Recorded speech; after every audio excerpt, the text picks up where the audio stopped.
Jerusalem. शहर यरूशलेम रोए ज़मीन पर वो वाहिद शहर है जिसे तीनों अलहामी मज़ाहिब यानी यहूदियत, मसीहियत और इस्लाम के मानने वाले इज़्ज़त व एहतराम की निगाह से देखते हैं और इसे मुक़द्दस सरज़मीन तस्लीम करते हैं। ये तारीख़ी शहर अपने अंदर मुख्तलिफ़ कौमों की तारीख़, उरूज व ज़वाल, जंग व जदल और दास्तानें समेटे हुए है, जिसने कुदरत और इंसान के हाथों तकलीफ़ें ही तकलीफ़ें बर्दाश्त की हैं। ये मुक़द्दस शहर कई बार उजड़ा और आबाद हुआ, लेकिन आज भी यरूशलेम लोगों के दिलों में एक इनफरादी मकाम रखता है। शहर यरूशलेम अपनी ज्योग्राफिकल लोकेशन के लिहाज से भी अजीब तरीन शहर है। ये शहर ढलवान पहाड़ी पर वाक़ है जो जज़रेल की सरजमीन से लेकर उक़बा तक फैला हुआ है, जो जुनूब और मशरिक़ के अलावा पहाड़ी के दरमियान घिरा है। हिस्टोरिकल रिकॉर्ड ये बताती है कि यरूशलेम में कभी कहत नहीं पड़ा, जबकि ये शहर 3000 साल से मौजूद है। यरूशलेम की वादियों में मौजूद दूर दूर तक फैले चूना पत्थर और संगमरमर की बंजर वादियाँ एक पुरकशिश और कुदरती वादी की शक्ल इख्तियार करती है। यरूशलेम के कई नाम हैं। मुख्तलिफ कौमों ने मुख्तलिफ दौर में इसे अलग अलग नाम से नवाजा है। इसका सबसे पुराना नाम जेबूस है। यहूदी लिटरेचर के मुताबिक हज़रत इब्राहीम अलैहिस्सलाम ने इस शहर को जेरा कहा था और बाद में शालीम नामी बादशाह ने 2000 साल कबल मसीह में इसमें शेलम का इजाफा कर दिया। इस तरह दो अबरानी अल्फाज यानी येरो और शलम का मुरक्कब ये शहर यरूशलेम कहलाया। इसके अलावा अरबों ने इसे सुनहरा शहर यानी गोल्डन सिटी का नाम भी दिया था, क्योंकि जब सूरज तुलू होता था तो उसकी किरणों से यहाँ सुनहरी पत्थरों से बने हुए मकानात जगमगा उठते थे। जब यहाँ रोमियों की हुकूमत आई तो उन्होंने इसे इलिया का नाम दिया था। इस तरह मुस्लिम हुक्मरानों ने इसे अल कुदस का नाम दिया, जबकि यहूद और नसारा ने यरूशलेम के नाम को ही तस्लीम किया और इस तरह आज तक इसे यरूशलेम कहकर पुकारा जाता है। इंसानी यादों में दुनिया का कोई मकाम बैतुल मुक़द्दस से कदीम अब तक मालूम नहीं हुआ है। अहले किताब के अकायद के मुताबिक इलिया वो सरजमीन है जिसके ज़रिया इंसान गुनाहों से पाक हो जाता है। यही वो जगह है जहाँ से कायनात की तख्लीक हुई। जबकि अहादीस के मुताबिक यरूशलेम में सबसे पहले खुद हज़रत आदम अलैहिस्सलाम या उनके किसी बेटे ने कदम रखा था। जैसा कि नबी सल्लल्लाहु अलैहि वसल्लम ने फरमाया है कि रुए ज़मीन पर सबसे पहली मस्जिद मस्जिदुल हराम है और उसके 40 सालों बाद बैतुल मुक़द्दस की बुनियाद डाली गई थी, लेकिन गालिबन उस वक्त यरूशलेम में इंसानी आबादी नहीं फैली थी। तारीख़ के मुताबिक सबसे पहले यहाँ आले साम यानी नूह अलैहिस्सलाम के बेटे साम की औलादें 2500 कबल मसीह में आकर आबाद हुईं, जिन्हें किनानी कहा जाता था। इसलिए यरूशलेम को कदीम तारीख़ में अर्ज़ किनान के नाम से याद किया जाता है। फिर 2000 कबल मसीह के ज़माने में हज़रत इब्राहीम अलैहिस्सलाम ने इराक़ से यरूशलेम हिजरत फरमाकर इस इलाके में पहुँचे और हबरून के मकाम पर सुकूनत इख्तियार की।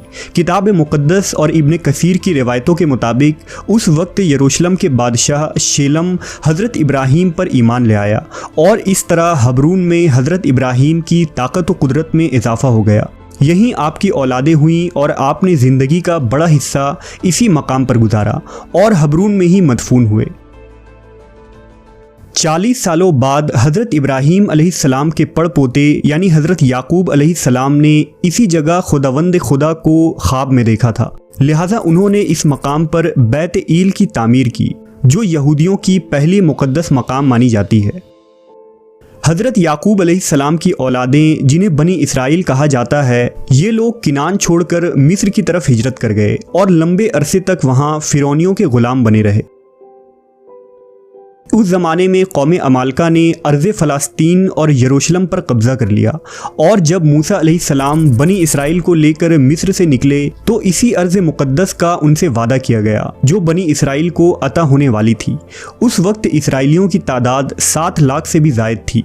मूसा अलैहिस्सलाम की ज़िंदगी में बनी इसराइल फ़लस्तीन में दाखिल न हो सके, लेकिन आपके बाद आपके जानशीन हज़रत यूशा बिन नून की रहनुमाई में बनी इसराइल ने कौम अमालका से जंग लड़ी और उन्हें फतह नसीब हुई। इस तरह दोबारा बनी इसराइल फ़लस्तीन के नवाही इलाकों में आकर आबाद हो गए। दाऊद अलैहिस्सलाम के बादशाह बनने तक बनी इसराइल का दारुस सल्तनत हबरून ही था। क्योंकि अब भी मरकज़ी शहर यरूशलेम पर अमालका का कब्ज़ा था। लिहाजा हज़रत दाऊद अलैहिस्सलाम ने 2 लाख के अजीम लश्कर के साथ यरूशलेम पर हमला कर दिया और अमालका को मुकम्मल शिकस्त देकर यरूशलेम को अपनी हुकूमत में शामिल कर ली।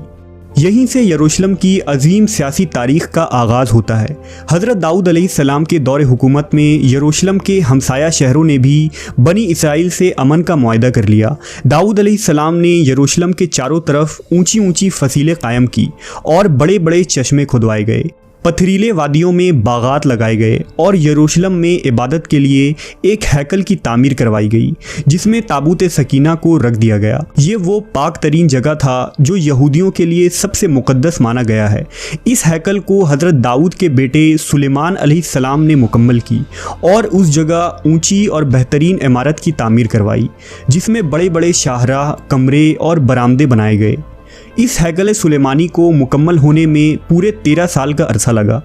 अब यरूशलेम बनी इसराइल का दारुल सल्तनत करार पाया और शहर की शान व शौकत में मज़ीद इजाफा हो गया। शहर में सैकड़ों नहरें खुदवाई गईं, सड़कें पुख्ता किए गए और इस तरह यरूशलेम अपने दौर का सबसे खूबसूरत तरीन और अजीम तिजारती मरकज़ बन गया। माहरीन का दावा है कि उस ज़माने में यरूशलेम का राबता दुनिया के अजीम तरीन तहजीबों और शहरों से था, जिनमें वादी सिंध, मिस्र, फारिस और मेसोपोटामिया शामिल है। वादी सिंध के शहर हड़प्पा और मोहनजोदाड़ो से अहले यरूशलेम सोने, चांदी, हाथी दांत, मोर, मसाले और कपास की तजारत किया करते थे। सुलेमान अलैहिस्सलाम के अज़ीमुश्शान दौरे हुकूमत के बाद बनी इसराइल रफ्ता रफ्ता सरकश और नाफरमान हो गए। उन्होंने तौरेत में रद्दो बदल कर दी, पैगंबरों को कत्ल किया, यहुआ की मूर्तियां बनाकर बुत परस्ती की इब्तदा की और सूद, जिना और हर तरह के जुर्म में मुलव्वस हो गए। लिहाजा उनके इस नाफरमानी के तहत यरूशलेम पर बिरूनी ताकतों ने कई बार हमले किए और 1000 साल की इस तवील तारीख़ में तकरीबन 17 मरतबा यरूशलेम पूरी तरह उजड़कर दोबारा आबाद हुआ। उन हमलों में शाह मिस्र सीसाक का हमला, अशूरी बादशाह सीखरब का हमला, 500 कबल मसीह में बाबिल के बादशाह बुख्त नसर का हमला, 300 कबल मसीह में सिकंदर आज़म का जनरल सेकोपस का हमला और सन 70 ईस्वी में रोमी जनरल टाइटस का हमला तबाहकुन हमले थे। उनमें बुख्त नसर और टाइटस के हमले से यरूशलेम और यहाँ आबाद लोगों को सबसे ज़्यादा नुकसान पहुँचा। उस हमले में हैकल मुकम्मल तौर पर तबाह हो गया, तौरेत के नुस्खे जला दिए गए, इसराइली औरतों को असीर बना लिया गया, शहर में कत्ले आम हुआ, यहूदियों के तमाम मालो असबाब लूट लिए गए और यरूशलेम के तमाम अजीम मोहल्लात और तामीरात पत्थर के ढेर में तब्दील हो गए। टाइटस के हमले के बाद तकरीबन 5 सदियों तक शहर यरूशलेम बाज़नतीनी सल्तनत यानी ईसाई हुकूमत का हिस्सा रहा और फिर 5वीं सदी ईस्वी में इस्लाम की आमद के साथ यरूशलेम की तारीख़ में एक नए बाब का आगाज़ होता है। हज़रत मोहम्मद सल्लल्लाहु अलैहि वसल्लम नबूवत के 7वें साल सफ़र इसरा व मिराज पर तशरीफ़ ले गए।